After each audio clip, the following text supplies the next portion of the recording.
Don't you just hate it when recordings utterly... when you lose your recordings after finally getting around to actually uploading them? But anyway, hey, it's... Phoenix Guardian and his here. best friend Travis, and... yeah, we have to re-record a decent chunk of Chapter 3. So, last time we got the MacGuffin that we helped settle a Mafia family issue, got the blimp ticket, and now we're about to head out to Chapter 3. Alright, so here we go.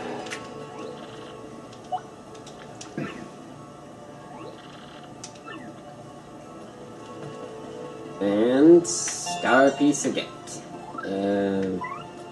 Oh, why not? Umbrella.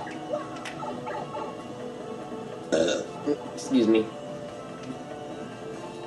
Does that hot balloon look like a cheap? Yes.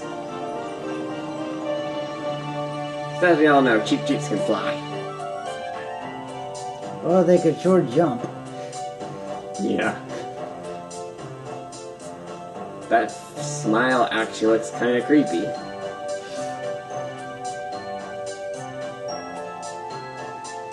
Here it is.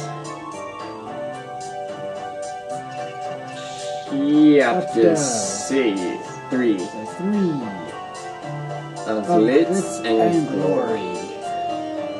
We are horribly out of sync for that one. Because it's been a while since we've done this.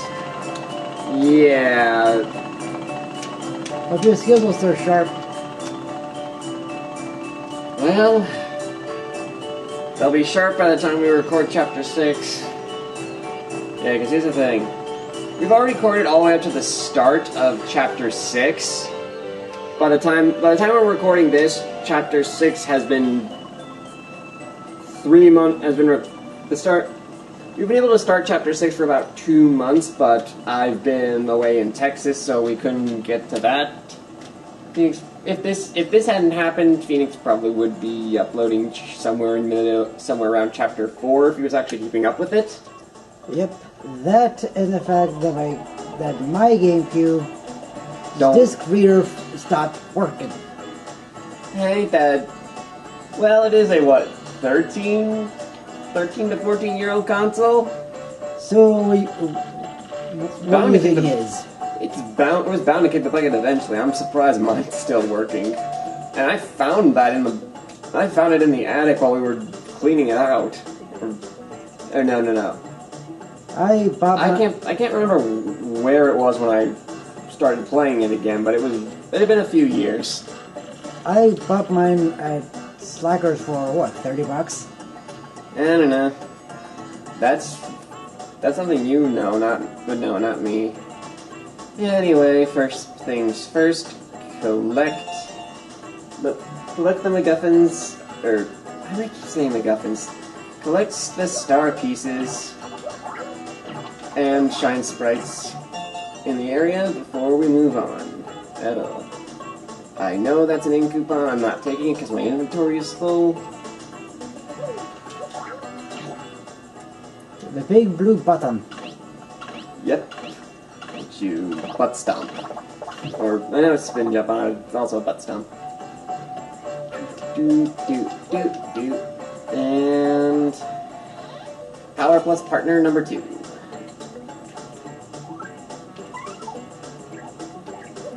Another star piece. And shine sprite. Yep. Oops, come on. Oops.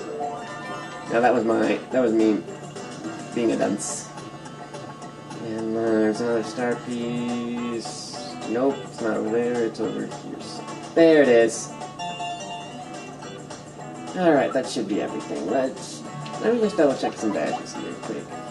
Yeah, that's good for now.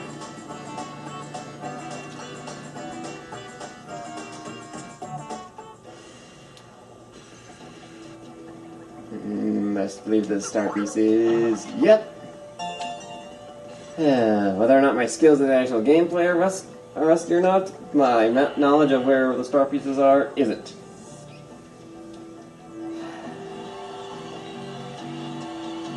Anyway.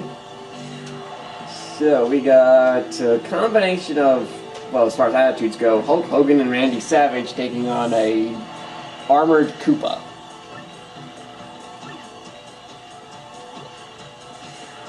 With a dash of Hercule Satan. Definitely gonna be seeing traces of the latter later on in this chapter. By the way, does he have the spike shield equipped? Because he just stomped on the forehead of that Koopa, of that spiked Koopa. We don't even have that badge yet.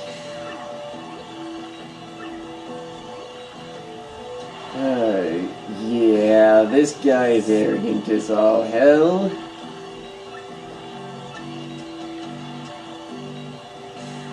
Well, at least he's entertaining. Yep, and that's a Mr. Satan line right there. And Randy Savage. Oh, look, there's a star piece on that. Crystal Star. There's a crystal star on that belt. Well, at least we know where it is. Now I'd figure out how to be able to get to it.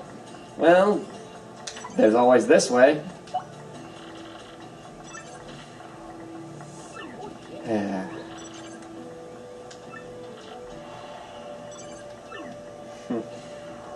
Alright, dude. Ooh, hello.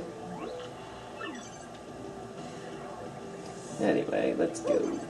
That's one list up Toad. We'll see her again in chapter 6. Yeah, I'm spoiling it right now, but she shows up later.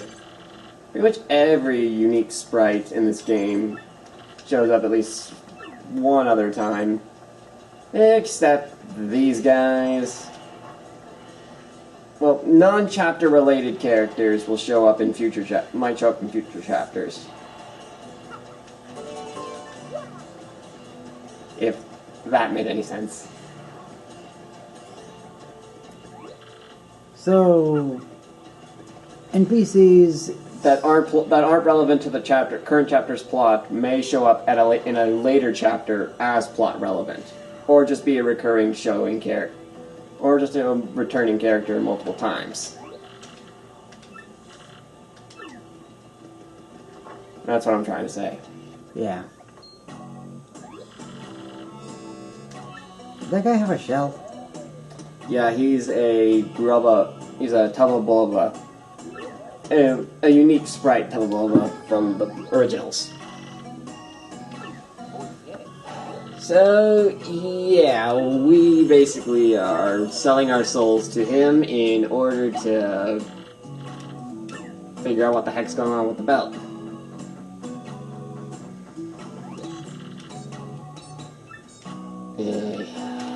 Long-winded speech about rags to riches through fighting. This is annoying. Not as annoying as the tutorials in later Pokemon games. Specifically Generation 5. Well, but they're all really just slow. It's not...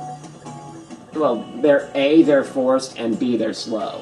That's all it really is. Juniper just keeps on talking. She won't shut the hell up. I'm going to be one of the contrarians in the world and say that Gen 5 is actually... Aside from the tutorials, Gen 5 is amazing. Oh, yeah. Both the original and the sequel, both for Black and White 1 and Black and White 2 are both amazing in their own ways.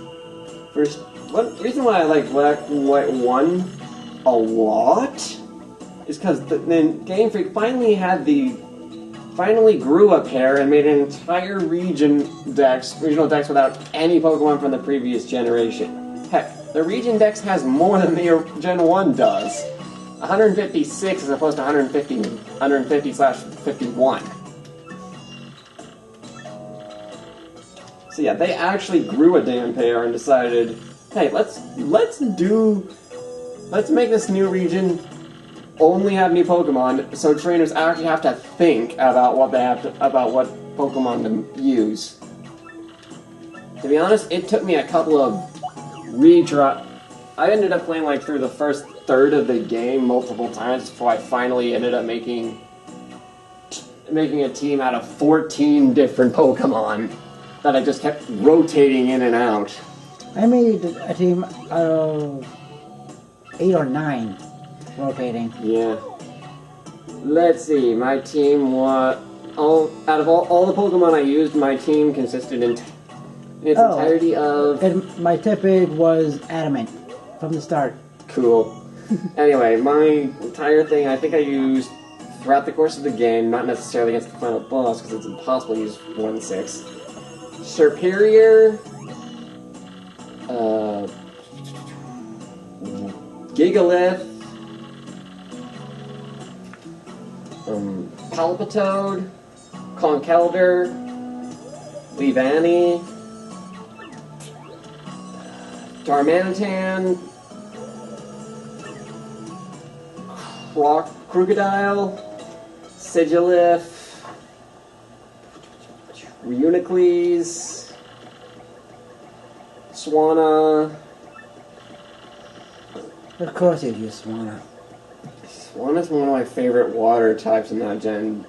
Anyway, I think I also used a Jellicent, an Electros, a Haxorus, a Chandelure.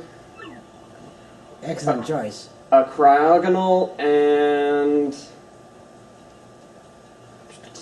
trying to think if I used anything else. I think that's it. I think I rotated between all of that. Why a Cryogonal? Cause why not? I used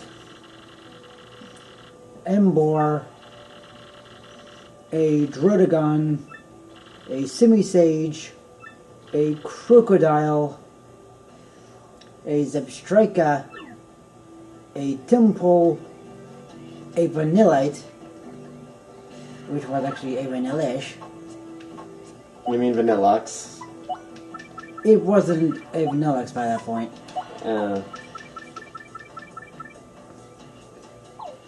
It happened to be Adamant when I caught it. Oh, Vanilla. Yeah, Adamant Vanillux is like the last thing you want, because the only really two good moves it gets at that point are Return and Avalanche. Uh-huh. I mean, if you're going to make a physical one, which, why? Because that's really all it gets is Avalanche and Return. Doesn't it get Icicle Crash? I never used Vanillux, so I wouldn't know. I only used Cryogonal and I think one time Beartic. I did use a Beartic in a different playthrough though. Yeah. And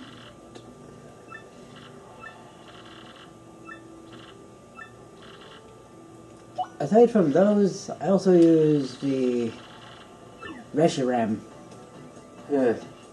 Yeah, so while we were talking about our first Gen 5 teams, mine being almost twice as long as his, they were just explaining about how it works, or how things work around here. Basically, we request a fight, we have certain special conditions that we have to meet. If we meet those and win, we move up a rank. If we win but don't meet them, we stay at our rank. If we lose, regardless of meeting the condition or not, we move down a rank. Yeah. And this one is to appeal at least once. This fight is like piss easy. For those of you who think Getsus is extremely hard, He's not. He's not. If you don't use the legendary, he's actually easy. even if you do use the legendary,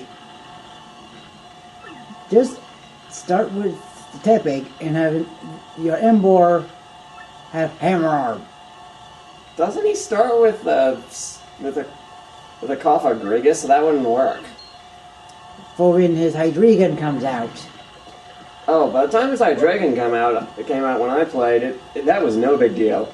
Here's the thing: I set up on his Kapha Grigus with Haxorus. 4 Dragon Dances and a Dire hit. And then I had Dragon Claw, Break, and Shadow Claw. Swept everything.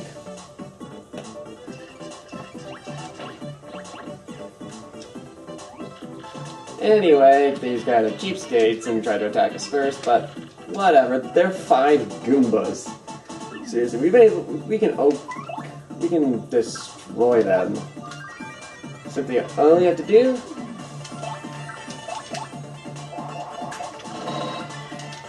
Turn into them all at once. So that's the easiest. That was just too easy. Sorry.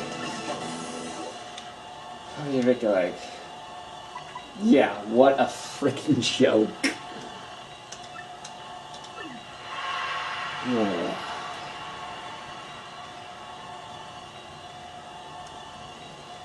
In addition to having that, having the best regional decks ever, because actually made trainers think, because actually made people think about it instead of just going, okay, take the starter, take the Pidgey of the generation, and then wait and find old stuff that I know how to use already. No, it actually made you try out the new shit. Forcibly, and that's a good thing. The Unpheasant, in my opinion, was one of the... Yeah, it's honestly like the weakest, because if you didn't want to use Pidgey, in Gen 1, if you didn't want to use Pidgey, you could... Actually, no, Noctowl's still the weakest. Unpheasant's the second weakest, probably. Yeah, Noctowl... is by far the weakest. Actually, I also did have an Unpheasant. I never actually ended up using Unpheasant. I had a female Unpheasant with the Super Luck ability. Nice. Yeah. I don't remember what its nature was. Yeah, well, anyway, like I was trying to say before, in addition to that regional decks, unlimited TMs! Finally! Also, you could get Brick Break really quickly. Both games. Yep. Anyway, this is our friend of the minor... This is going to be our friend for the minor leagues. Master Crash. Yeah, I'm sorry if I sound a little... just nonchalant today. I drove in from Texas over the course of the day that we recorded this and the day before. And today, I was caught in a traffic jam that forced me to not move for an entire hour. So I really do not give, I don't give us a single solitary you-know-what right now.